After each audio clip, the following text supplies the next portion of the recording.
आज के हमारे वीडियो का टॉपिक है हिस्ट्री ऑफ बीजेपी पार्टी। जी हाँ दोस्तों, आज हम बात करेंगे दुनिया की सबसे बड़ी पॉलिटिकल पार्टी के इतिहास की। इस पॉलिटिकल पार्टी के 18 करोड़ से ज़्यादा मेंबर्स हैं। दोस्तों, हम बात कर रहे हैं भारतीय जनता पार्टी की, यानी बीजेपी की। तो चलिए आज हम जानते हैं बीजेपी का इतिहास। इस पार्टी के बारे में बात करना इसलिए भी जरूरी है कि कैसे यह पार्टी महज 4 दशक में दुनिया की सबसे बड़ी पार्टी बन गई। दोस्तों, बीजेपी की शुरुआत 6 अप्रैल 1980 को हुई, जब हमारे former prime minister Atal Bihari Vajpayee और लाल कृष्ण आडवाणी ने इसे स्थापित किया। लेकिन बीजेपी अपनी शुरुआत को एक सोच के रूप में मानती है, जिसका श्रेय पार्टी श्याम प्रसाद मुखर्जी को देती है। इन्होंने ही बीजेपी पार्टी का बीज बो दिया था। 21 अक्टूबर 1951 में इस पार्टी का गठन किया गया, जिसका नाम भारतीय जनसंघ रखा, और श्याम प्रसाद मुखर्जी इस पार्टी के पहले प्रेसिडेंट बने। 1951 में हुए देश के पहले चुनाव में भारतीय जनसंघ ने भी हिस्सा लिया। नतीजा यह हुआ कि पार्टी केवल 3 सीट ही जीत पाई। भारतीय जनसंघ पार्टी चर्चा में आना तब शुरू हुई जब 1953 में जवाहरलाल नेहरू जम्मू कश्मीर को स्पेशल स्टेटस देने की बात कर रहे थे। लेकिन इस बात का श्याम प्रसाद मुखर्जी और इनकी पार्टी खुलकर विरोध कर रही थी। यह विरोध आम जनता तक तेजी से आग पकड़ने लगा।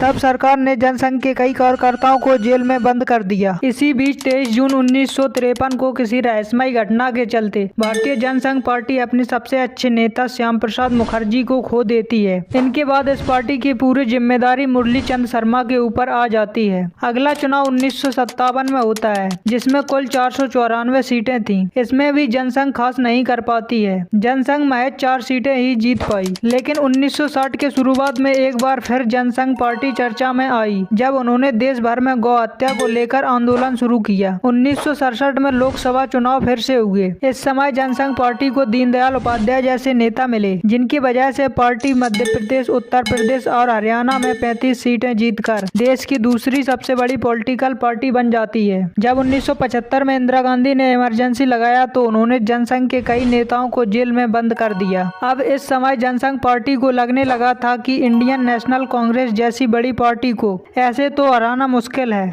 इसी बात को ध्यान में रखते हुए भारतीय जनसंघ पार्टी, भारतीय लोकदल और कांग्रेस ओ के साथ मिलकर 1977 में जनता पार्टी के नाम से एक पार्टी बनाई और 1980 में जनता पार्टी ने द्वारी सदस्यता को बैन कर दिया। दरअसल 1980 से पहले कोई भी मेंबर जनता पार्टी के साथ साथ और भी किसी पार्टी की मेंबरशिप रख सकता था। इसी वजह से 6 अप्रैल 1980 को अटल बिहारी वाजपेयी और लाल कृष्ण आडवाणी समेत कई मेंबर्स ने मिलकर भारतीय जनता पार्टी की शुरुआत की। 1984 के लोकसभा के चुनाव में भारतीय जनता पार्टी 224 सीटों के साथ चुनाव लड़ती है, जिसमें से बीजेपी 2 सीटें जीतकर बहुत ही शर्मनाक हार का सामना करती है। इस शर्मनाक हार के बाद बीजेपी के मेंबर गाँव-गाँव जाकर लोगों से जुड़ने लगते हैं। इसी के चलते बीजेपी ने पहले 1986 में एंटी कॉरपोरेशन मूवमेंट और 1989 में अयोध्या मूवमेंट चलाया, और इन मूवमेंट का पार्टी को 1989 में हुए जनरल इलेक्शन में खूब फायदा मिला, जिसमें बीजेपी ने 85 सीटों पर जीत हासिल की